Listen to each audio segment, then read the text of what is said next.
Hello and welcome into another episode of Locked On Wolves. Today on the show, a final shot at ranking potential draft picks at number 53 for the Wolves. But first, we'll get to the latest Timberwolves rumors. Tyus Jones, a name that's cropping up, some more Karl-Anthony Towns.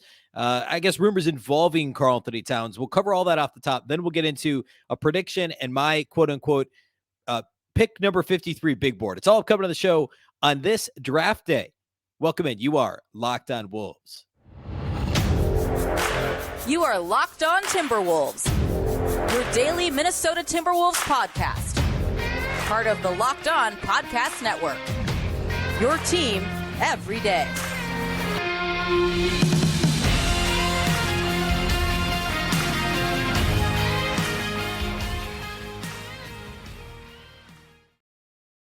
Welcome to the Locked On Wolves podcast, part of the Locked On Podcast Network, your team every day. My name is Ben Beecken. I'm the host of Locked On Wolves. Today's episode is brought to you by Birddogs. Go to birddogs.com/LockedOnNBA, and they'll throw in a free custom Birddogs Yeti-style tumbler with every order. Happy Thursday, everybody. Happy NBA Draft Day, and that's what we're talking about all show long today. A big thank you, first of all, for making Locked On Wolves your first listen every day. Of course, this show is free and available everywhere, including YouTube, as well as all of your favorite audio platforms, wherever you like to listen to podcasts.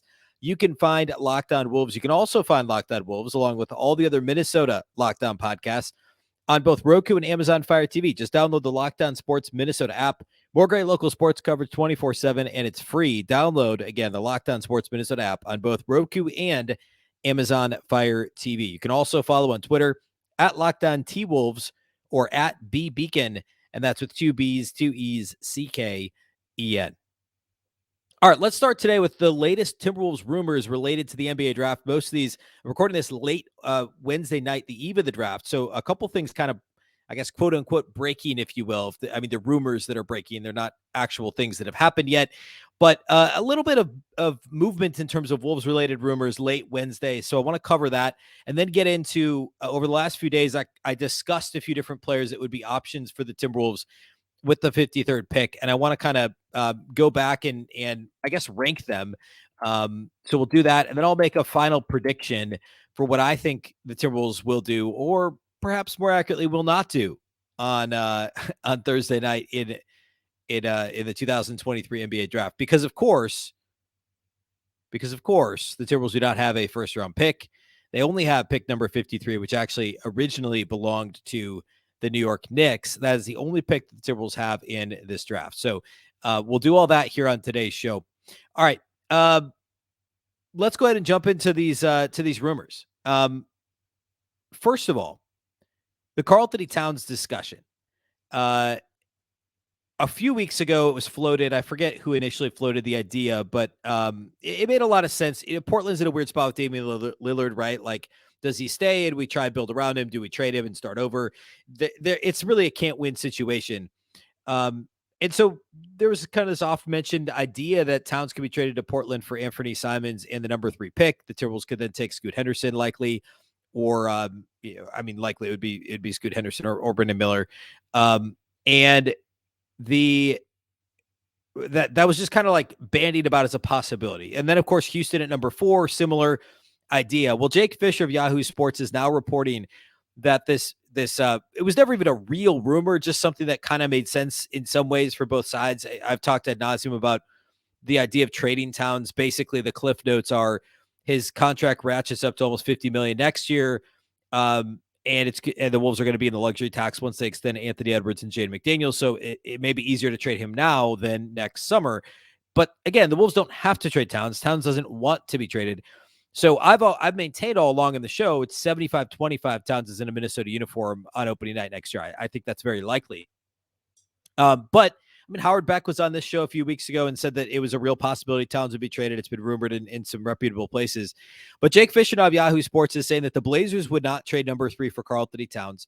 He also then, by the way, kind of wonders aloud, and actually so does Tyler Conway over at Bleacher Report, kind of aggregated this and wondered aloud, like, what are the Blazers up to if they wouldn't trade the 3rd pick for Karl-Anthony Towns, but yet they're open to trading it. Jake Fisher then talks about how the Blazers are interested in Bam Adebayo. I don't know, like Bam Adebayo in a vacuum, you could argue, is every bit as good as Karl-Anthony Towns because he's so good defensively. But the upside of Karl-Anthony Towns still remains. I know we've been saying this forever, but he's still just barely in his prime. The upside there is much greater. So all that to say, Portland allegedly doesn't want to do this. I don't think Minnesota is, and according to Jake Fisher, again, of Yahoo Sports, the Wolves weren't all that interested in this deal either. And Tim Connolly said all the right things. He recently went on the radio, I think it was, and talked about how the Timberwolves are prepared to run it back next year. That's the plan, I think is the word he used, but he would never say never to trading anybody, but then talk glowingly about Anthony Edwards and Karl-Anthony Towns as who they're building around, which makes a ton of sense, right? I think everything he said is what you'd expect him to say. And, Towns said some stuff recently on, I think it was Patrick Beverley's podcast about how the rumors are going to go as far as the Wolves front office allows them to go. Basically, they could come out and say, hey, we're not trading him. And Connolly basically did, right? He said, like, you never say never, but the plan is to not trade him, right? It's a non-answer, but it also makes sense. Like, you would never say never for anybody, right? For all intents and purposes, for all practical purposes, Anthony Edwards is not going anywhere, right? Jaden McDaniels is not going anywhere. Karl-Anthony Towns is slightly more likely to be traded, but it's still unlikely, right? So this is a notable report, coming out and saying very blatantly, like, neither the Wolves or Blazers are interested in this deal. So why are we still talking about it, right? So that's probably not going to happen. Now, there's no report on Houston. I always thought Houston was less of a possibility anyway, because they don't have a superstar to the level of Damian Lillard at this point. They're still kind of mid-rebuild or mid-build, I guess, at this point, because it's been a few years. So I think it's pretty unlikely Karl-Anthony Towns is traded NBA draft night, or I should say agreed to a trade. Of course, he can't be traded until like July 8th or something anyway, because of the way the contract extension went down. But an agreement could be made in principle to trade him on draft night. That seems pretty unlikely at this point. The other Timberwolves-related rumor that is out there is related to old friend Tyus Jones. Of course, Apple Valley High School graduate, Minnesota native, Tyus Jones, hero at Duke University and former Timberwolves, technically not a Timberwolves draft pick, but acquired. I just talked about this, I think it was last week, when I recapped Flip Saunders' 3 years at the helm of the draft for the Wolves, when he traded the second rounders that became, I think it was Chetty Osman and maybe Rakeem Christmas. He traded 2 second rounders, packaged them to move up into the first to take Tyus Jones, the same draft as Karl-Anthony Towns. And an astute pick. Tyus had a very nice career in Minnesota, finished as one of the best backup point guards in the league. And then he left. Gerson Rosas was unable to match the offer sheet that Memphis tendered to Tyus. He ended up going to Memphis and then signed an extension there last offseason. There were some Wolves rumors, rumored interest in Tyus Jones last offseason. He signed to stay in Memphis for 2 years and I think $30 million. Strangely, Memphis is apparently now reportedly open to trading Tyus Jones. Of course, John Morant has been suspended the first 25 games of next season, and Tyus is still one of the league's best backup point guards. And in a lot of ways, a rich man's version of Jordan McLaughlin, right? Like, there's a lot of similarities to how the two play. I mean, Tyus is a better defender overall. He's certainly a better shooter at this stage. Tyus has continued to become a better shooter. This is something we can go into in more. I'd be surprised if he was traded draft night, although the rumors have really ramped up. We'll go into this in more detail in the coming days if he's indeed not traded on draft night.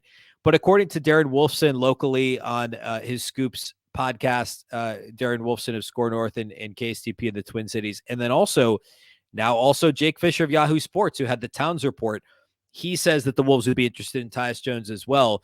The Wolves need an upgrade at backup point guard. Jordan McLaughlin finished the year as, frankly, one of the league's worst backup point guards, the way he played late in the season.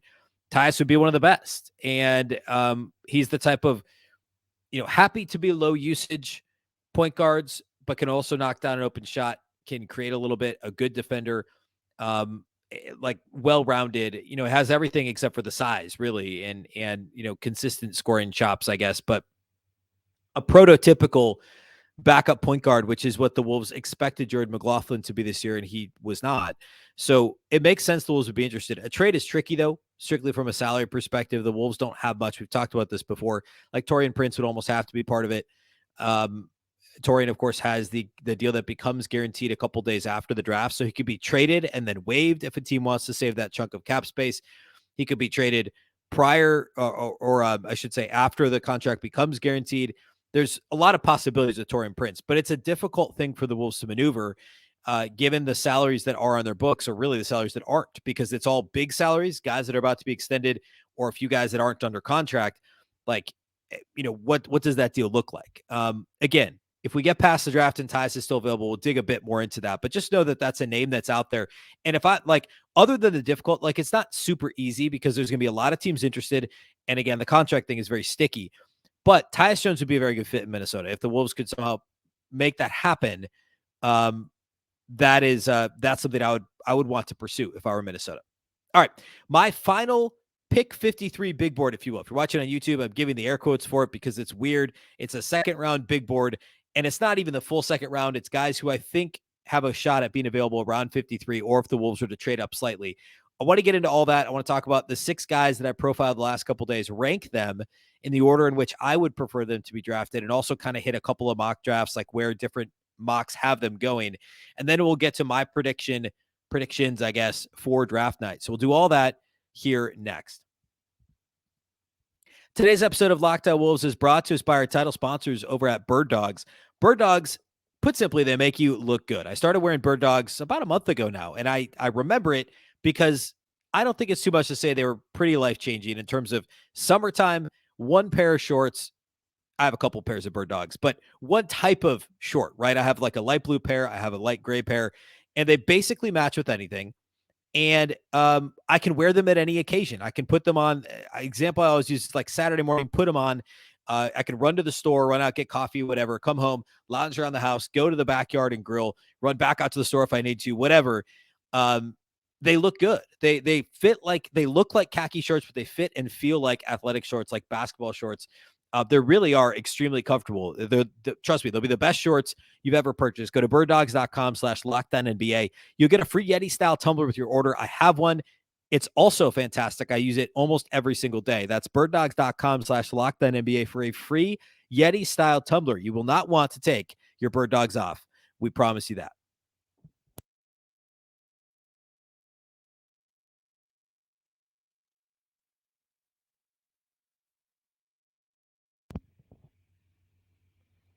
Don't miss Locked On NBA Draft live on Thursday night. Pick-by-pick analysis from our stable of local NBA hosts, national reaction from our NBA Big Board hosts, and live check-ins from inside the NBA Draft. Locked On NBA Draft live, starting at 6:30 Central, that's 7:30 Eastern, on the Locked On NBA YouTube page tonight. And, of course, I should mention, related to Wolves rumors, there's, of course, this rumor we talked the other day about the Wolves having interest in moving back in or moving into the first round. They're currently in the first round, or moving up in the second round. I'll cover my prediction on that side later, but it's going to be hard to move into the first round of this draft. I know Denver just did it, but they had traded other picks to get a future first rounder next year. Then they traded a second plus that first to get into the first round. It's not easy. Like, there's a lot of teams that are trying to get this fixed cost rookie scale deal, those types of, ideally plug and play rotation guys towards the end of the first round. That's exactly what the Wolves are trying to do. And so it's going to be hard to do that. But if they do that, I will appear on the Locked On NBA Draft live show live if the Wolves are able to move back into the first round. Otherwise, unfortunately, I'll have to sit it out. I'll be watching it along with all of you. So second screen it if you're watching the draft on TV, or simply just cast it onto your TV. Use your YouTube app on your television and watch the Locked On NBA Draft live show Thursday night. Again, going live 6:30 p.m. Central on the Locked On NBA channel. All right. So I spent the last couple of days here on Locked On Wolves talking about a few different second round options for the Wolves. And the way I've kind of termed this is players that are often mocked in like the mid 40s to the end of the second round. So probably not, a couple of them maybe could go in the 30s, but they're probably mid to late second round guys. I didn't want to focus too much on early second, late first. There's just too many variables in this draft. And it's still obviously not a perfect science. And what are the odds one of these guys is actually somebody that will take at 53? But I took the guys that are most frequently mocked, again, second half of the second round, and profiled each of them, spent a segment on each of them the last couple of days, and now I'm going to rank them for you. So if I'm the Timberwolves at number 53, the player I would cross my fingers and hope is on the board is Jalen Clark of UCLA.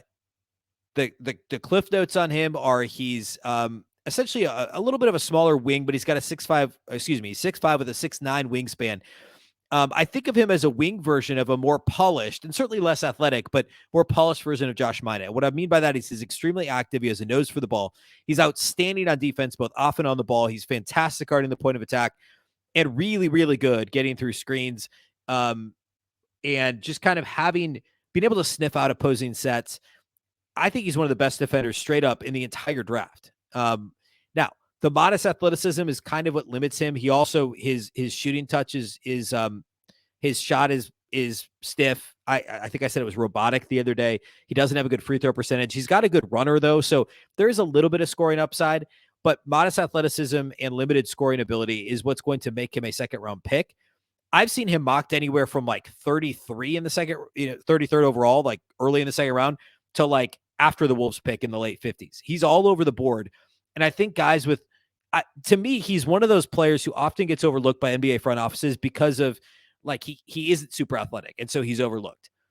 Like that for some teams is a pretty major disqualifier, but obviously that's silly, right? If he could do everything else, he could be a productive NBA player. And, the shot isn't ideal, but like, I think the other day I also kind of compared him to Josh Okogie. I don't even know that he has as much offensive upside as Josh Okogie, which sounds scary, but I think he's a better cutter than Okogie was early, and Okogie got better at that. He's got more touch on a floater than Okogie ever really showed. So I think from the way I would put it is his floor right now offensively is higher than Josh Okogie's was, but I don't know that he's got a whole lot of upside. However, he's so good defensively. To me, he's just the most intriguing player you could possibly get at 53. And, I mentioned mock drafts here a minute ago. Like, let's see, where was he in this draft? I want to say, yeah. So like the Bleacher Report mock draft has him going 56. So 3 picks after the Timberwolves. But other mocks like, let's see, like the Ringer, I want to say has him going much earlier. At 51, I guess. The Ringer has him going a couple picks before the Wolves. So like, there's your snapshot, right? Like a couple of picks before, a couple of picks after. I haven't really seen anybody mock him to the Wolves, but I like him a lot. And I'd love to get Jalen Clark if I'm the Wolves at number 53 in this draft. Second on my board would be Jordan Miller. And what I like most about Jordan Miller is really it's just that he's well-rounded more than anything. He's out of Miami. He's the one who had that really impressive tournament game. He's older. He's like 23 and a half already, but I like that he could do a little bit of everything. He's a good cutter, a good slasher. He finishes at the rim well. He's a pretty good defender. Again, well-rounded. I should say 6'6", 7-foot wingspan, athletic enough. Like it's kind of that jack of all trades, master of none, without like real 3-point range. And that's why he's on the board, very likely in the second round. But again, he's mocked all over the place. So I'd say Jordan Miller of Miami. Bleacher Report has him at 55. So another player mocked after the Wolves on that one. The Ringer, these are just kind of the two. Actually, the Ringer has him going to Minnesota at 53. I don't have the ESPN one pulled up anymore, but like I looked at a few other ones, and these are just the two that I'm going to quick reference here as I go through these. But like Jordan Miller at 53 to the Wolves, that's reasonable. I think that, again, a little bit of an older player, a smart player, basically was a super role player in college. I know he averaged 15 a game, but he's a pretty good rebounder for his position. I like him as well to Minnesota at 53. So Jordan Miller is number 2 on my list. Number 3 is Seth Lundy. I talked about him, I think, on Tuesday's show. Seth Lundy of Penn State, 6'6" with a 6'10" wingspan. Most mock drafts have him going a little bit earlier because he's such a good shooter. In fact, the Ringer has him going at 36. Bleacher Report has him going at 41. So both of those are actually pretty early in the second round. It's unlikely he's on the board for the Wolves, but what I like most about him is he's a phenomenal catch and shoot player. He was 41.3% catch and shoot in college. It's really all he does in offense, but he's so good, and he's so good prepping his shot. I compared his footwork the other day to like some of the best shooters, like guards. And Seth Lundy's 6'6" with a 6'10" wingspan, broader shoulders, big body. But he preps before he catches the ball and gets off his shot very quickly. I think he's going to know his role and be a very clean fourth option in the NBA. Limited defensively, but again, big body, good length. So I like the possibility of Seth Lundy as a really comfortable role player at the NBA level. So I would be very, very happy if he was on the board for the Wolves at 53. I don't necessarily expect it. In fact, I think Clark and Miller are both more likely to be on the board. Number 4 is Keontae Johnson. I talked about him on Wednesday's show. He's a true combo guard out of Kansas State. He's the one who had the health issue a couple of years ago and collapsed on the floor, was medically cleared, and played all of last season, was healthy, cleared again in May prior to the draft process. 6'5" with a pretty solid, a good 6'11" wingspan, well-rounded offensively. He's a combo guard. But he's more of a shooting guard. Like some of the live ball passing was not all that impressive, a lot of turnovers, but he's very strong. He's got a pretty decent first step, very good cutter, athletic, a good catch and shoot guy, but doesn't shoot well off the dribble, and a solid defender. Another kind of jack of all trades, master of none. And honestly, if it wasn't for the heart issue, and if he maybe had a little bit more size or a little bit more athleticism, he's a first round pick because, again, he's good at almost everything. And that's the thing with the second round. I said this on, I think it was Monday's show. You're either going to find somebody that's outstanding at one thing and poor at a bunch of things, or guys that are well-rounded. They just don't stand out in any one area. And like, for Seth Lundy, his outstanding skill is shooting. For Jalen Clark, his outstanding skill is just defense, but he's got a poor offensive game. Jordan Miller and Keontae Johnson are both examples of well-rounded players who fit that jack of all trades, master of none bill, perhaps a little unfairly because I'm really just summing that up very quickly. But that's essentially what those guys are. All right. Two more players to talk about, number 5 and number 6 on my list for number 53. And then I'll give my predictions for Thursday night and NBA draft night. So we'll do all that here next. Today's episode of Locked On Wolves is also brought to us by our friends at eBay Motors. For a championship team, it's all about making sure that every player is a perfect fit. It's the same when it comes to your vehicle.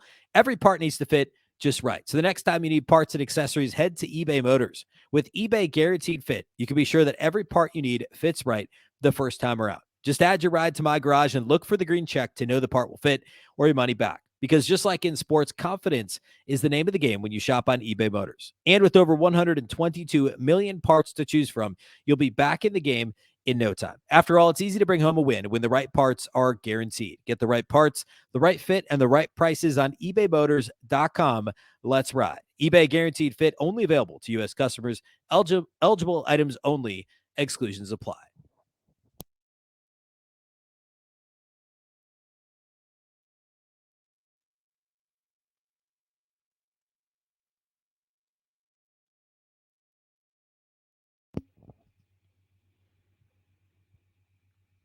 All right, so number 1 on my big board for number 53 for the Wolves, Jalen Clark from UCLA. Number 2, Jordan Miller, University of Miami. Number 3, Seth Lundy, Penn State. Number 4, Keontae Johnson, Kansas State. Number 5, Colin Castleton, another 5-year player like Keontae Johnson was. Castleton played a couple years at Michigan, finished his career at Florida. And he is, I would say, kind of your prototypical backup big that you're going to find in the second round that's really good at a couple of things in this case, but also has some clear areas where he lacks. The Ringer has him going 52nd. Bleacher Report has Castleton going 51st. So both of them right before the Wolves at 53. So very possible that he's on the board for Minnesota. He's a fantastic drop, fantastic as the big and drop pick and roll coverage. He can protect the rim in that coverage. He's a good help side defender. He's got good feel, very comfortable in drop coverage. The other day I said he's much more comfortable than, say, what Cat or Nas were a few years ago when the Wolves ran a lot of drop. They're both much better now. And of course, Rudy is typically the drop big for the Wolves. But I think he's a good rebounder too. The numbers aren't maybe quite what you'd like them to be for a guy that's basically 7 feet with decent athleticism and good feel. But they're good. He's competitive on the glass. And I actually like his offensive rebounding skill more. And I kind of see him at the NBA level as kind of helping to initiate for a second unit at the elbows, surrounded by cutters and spot up shooters. And then he's kicking the ball out or hitting a cutter, and then he's crashing. I guess kicking the ball out and crashing, hitting a cutter, and hopefully not clogging up the spacing too much. The actual jumper isn't all that great. Like, it looks okay, but the results aren't fantastic. He's got a good free throw percentage. Again, the form looks pretty good, so there could be some upside there.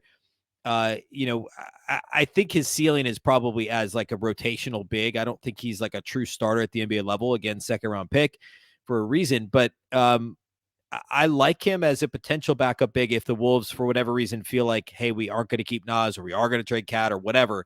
Not that this pick would necessarily tip their hand there, because you could always trade him later, as the Wolves did last summer with Walker Kessler.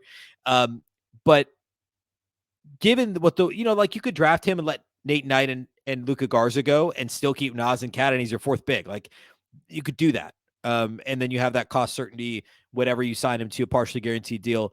And, I think he's pretty plug and play, and that he's not going to kill you defensively or on the glass. So I like Colin Castleton as that fourth big type role if he's on the board at 53. Number 6 for me is Amari Bailey, also of UCLA. He's a 6'4" guard with 6'7" wingspan. He's a really good defender. He's not quite as good as his former collegiate teammate in Jalen Clark, but he's a solid defender with really active hands. I said this on the show the other day. He plays much longer than he is. I thought he had a wingspan bigger than 6'7" after watching him play, because the rear view contest is so good. The recovery is good. The help side blocks are really impressive. I don't know that his length and his reliance on recovery when he gets beat will play as well in the NBA. I think the footwork isn't as good as, say, Jalen Clark, but overall a good defender. Low volume shooter, but he was 41.5% on catch and shoot opportunities. And I think he's going to develop as a shooter. The mechanics he doesn't repeat them super well. If you watch a bunch of Amari Bailey, he's a little different every time he shoots the ball. But he scores in the mid range. He's got good touch around the rim. I worry about his frame on both ends of the floor. Can he build enough strength? He's the least plug and play of all these guys. Now there's maybe more upside to like a Keontae Clark, or even Keontae Johnson or a Jalen Clark, but Amari Bailey needs to build out his frame to be a true NBA rotational guy. I don't think he plays NBA rotation minutes this year. And if the Wolves were to pick him, I think he's a G League guy early on. He is, let's see, where is he mocked? He's actually mocked at 34 at Bleacher Report. So, because again, the upside is impressive. He's mocked at 40 at the Ringer. So, because of the upside, and he was such a I think he was a 5-star high school recruit, so highly touted coming out of high school, and went to a really good team in UCLA. Had a little, somewhat of a disappointing season. One and done player. Upside is there. But if I'm the Wolves, I'd rather have one of these guys who you're pretty confident can be plug and play for you year one or year two, like what I believe we're going to see out of Wendell Moore Jr. and Josh Minott. Now, they both played briefly rotation minutes this year, but both those guys figured to be big parts of the Wolves' plans this year. I think Minnesota wants to keep doing that. Tim Connolly had a track record of doing that in Denver. Amari Bailey's a couple years out, I think, for being a true contributor at the NBA level. So that's why, for me, he's 6 out of the 6 players I talked about. All right. My predictions for Thursday night. This is going to shock you. It's going to be really exciting. I think the Timberwolves pick at 53, and I think that's it. I think that we'll hear that they tried to trade up. They tried to trade back into the first round. They've got a few future second rounders at their disposal if they want to trade a future second and the 53 to move up to 35 to get Jalen Clark or whoever. That's possible. I think that's the most likely. If they do anything, I still think they do nothing tonight, Thursday night. But if they do something, I bet it's a future second rounder package with the 53 to move up. I don't think they get all the way into the first round. That's going to be a steep price. And unless there's somebody that they've really fallen in love with, and oftentimes teams will come into a draft with hey, these are the guys we're targeting. If he's available at this point, here's what we'd be willing to consider giving up. Here's teams we target to try and trade up with. So I'm sure that those on draft night, those discussions could get much more serious if a certain player slides that the Wolves are maybe interested in. We don't see that as much in the NBA draft as you might in say the NFL draft, but the Wolves no doubt will have some guys that are targets, and they would move up to get them if they're still there at a certain point in the draft. So anything's possible. I don't think Towns will be traded. I don't think there will be an agreement on a Towns trade. I don't think we'll get any additional Towns rumors coming out of the draft. Taurean Prince is a possibility. But my money is still on the Timberwolves keeping Taurean Prince until his salary guarantees in a couple of days. I think it's on Saturday. It guarantees Saturday the 24th. That's what I think they're going to do. And then they could always trade him later. You could always trade him in August. When was the Gobert trade? Late July. You could trade him later. You could trade him at the deadline, or you let him walk and he's an expiring next summer, right? So, and also if you trade Prince, you still got to fill that role. Taurean Prince is a pretty big piece of this team last year, struggled at times, certainly, and was disappointing in some ways, but he shot almost 40% off the bench and was their 8th guy, right? Kyle Anderson and I guess Kyle Anderson would be your primary, be your 6th man. So Taurean Prince would have been your 7th or 8th man. So I don't know. I just don't think you trade him to try and essentially offload some salary, create some space, and maybe get a pick. I just don't know that does a lot for you. When you can just trade him later if you really feel like that's necessary. You do need to create the cap space later. Incidentally, it came out that the cap will actually be $2 million higher next year than was originally projected. And that's still not a final number. So that's good news too for the Wolves. So all that to say, I know I'm a wet blanket. I think the Wolves will pick at 53. Hopefully they'll pick one of the guys, the 6 I just talked about. If they don't, maybe they package a future second to move up in the second round to get somebody they've targeted. Otherwise, we'll have July and August for rumors, right? We have free agency upcoming. There will still be cat rumors, no doubt. But that's my take.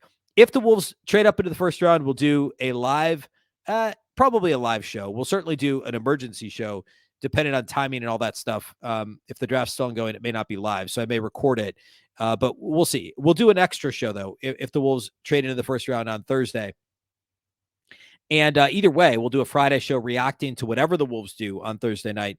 That'll be Friday's show. And then next week, got a couple of interesting crossovers kind of lined up. So more to come on that. But other teams that are potentially interested in trading for Karl-Anthony Towns, some of those types of conversations, and also some free agency previews and all that stuff next week as well. So a big thank you to for listening and for watching once again to the show. A big thank you to those of you that are everydayers and do make this your first listen every day. Of course, this show is free and available everywhere, including YouTube, as well as all of your favorite audio platforms. You can also watch the show on Locked On Sports Minnesota. That's the app on both Roku and Amazon Fire TV. You can follow on Twitter at Locked On T-Wolves, and also at Beecken with 2 B's, 2 E's, CKEN. Of course, the Locked On Wolves podcast is part of the Locked On Podcast Network. Remember, the Locked On Network is your local experts on all the biggest stories. Once again, I'm Ben Beecken. This is the Locked On Wolves podcast, and we'll catch you next time. Enjoy the draft.